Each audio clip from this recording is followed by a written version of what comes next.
Hi, you're face to face with Shell. I know last week I had said that I might have done a video from where we had ended up last weekend, but we did go away to a lovely castle called Broomhall Castle, and I'll put a link in the description so you can have a look around it. It was a great night away, but the next game day I thought would have driven somewhere else, but the weather was it was really rainy, and Chris only had one day off, so what we decided to do was just have lunch in the castle and then come home and just have a chill out. So I'm sorry, I know I did say I might have done a video from where we were, but we really didn't go anywhere else apart from the castle, so apologies for that.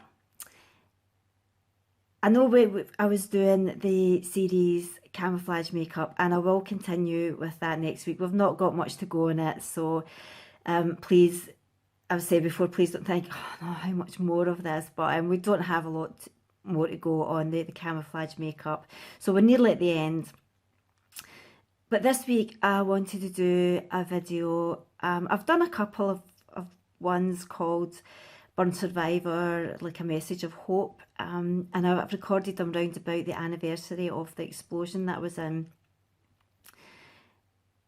So it was the anniversary just a few days ago, and I've spoke about this before.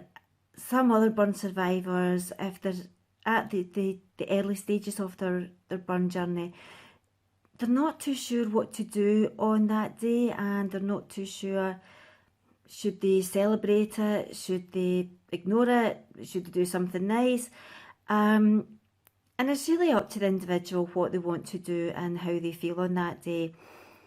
I mean, I'm now 37 years into my burn journey, so it obviously it doesn't get to me the way it did years ago. And I'm saying obviously, I mean, you might be someone that it still affects you, and that's absolutely fine as well. Everyone's different, and everyone will take their own time to be at peace, for want of better words, with what happened that day. I mean, it still feels weird on the day, when the 22nd of June rolls around. It still feels a bit weird, but I don't get as upset as what I used to do. So don't let people tell you how you should and shouldn't feel on that day.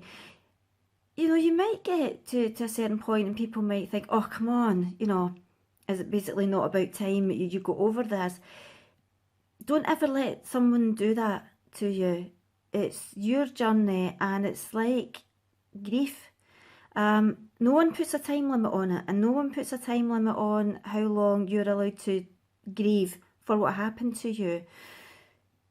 So don't let people do that to you. You know, this is your journey, and it will take as long as it takes.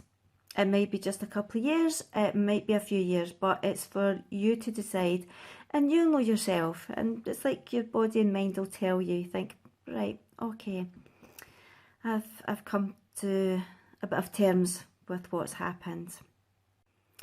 So by going back to the apartments where the explosion happened, that did help me come to terms. Now, I'm not saying that everybody will be able to do what I've done, and it did take a lot of years, and there's a page on my website, and I'll put a link in the description to this video where you can go over, and there's videos and links to other pages that'll tell you more about the story of me going back to the apartments in Spain where the explosion happened.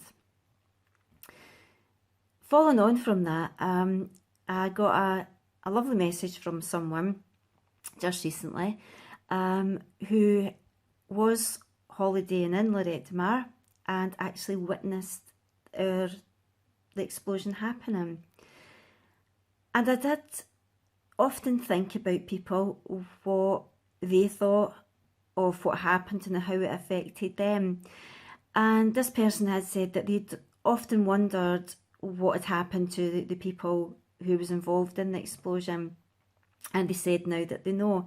So that was really nice. It was lovely to have a little chat, and to just to say thank you that they got in touch, and it was nice that they now know the story and they now know that 2 years did actually survive. So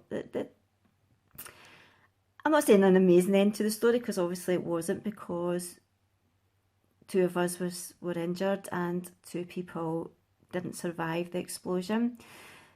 But I'm trying to draw positives from what happened, and by being able to do these videos and having my channel, my website, and being involved with the Dance Fund for Burns charity, I feel that's turning what happened into a positive. So through my experiences, I'm able to help other people who might not be so lucky, who might not have the support that I had and have. So it's for people who do have support as well, because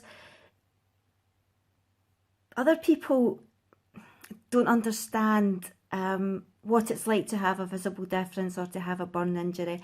And it's good to have someone else who has gone through and think, you know what, yeah, they just understand where I am. So I must thank you very much for watching, and a huge shout out to that person who got in contact with me. It really meant the world. It was really nice to hear from them.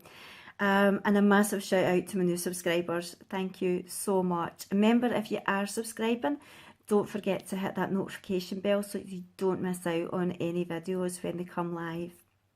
As I've said, I do have a website, and I'll put a link in the description to the video for my website. And please head over there. There's lots more information, help. A lot of the videos are in the website as well. So don't think that you're going to miss out on anything. You can have a browse through my YouTube channel or have a browse through my website. As I said, there's a lot more information, like I've written some pieces, and there's photographs as well.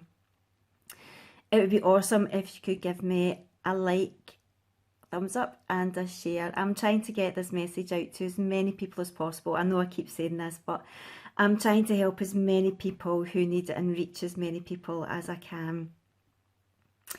Thank you once again for watching. Stay safe, stay strong, and we'll chat soon. Bye.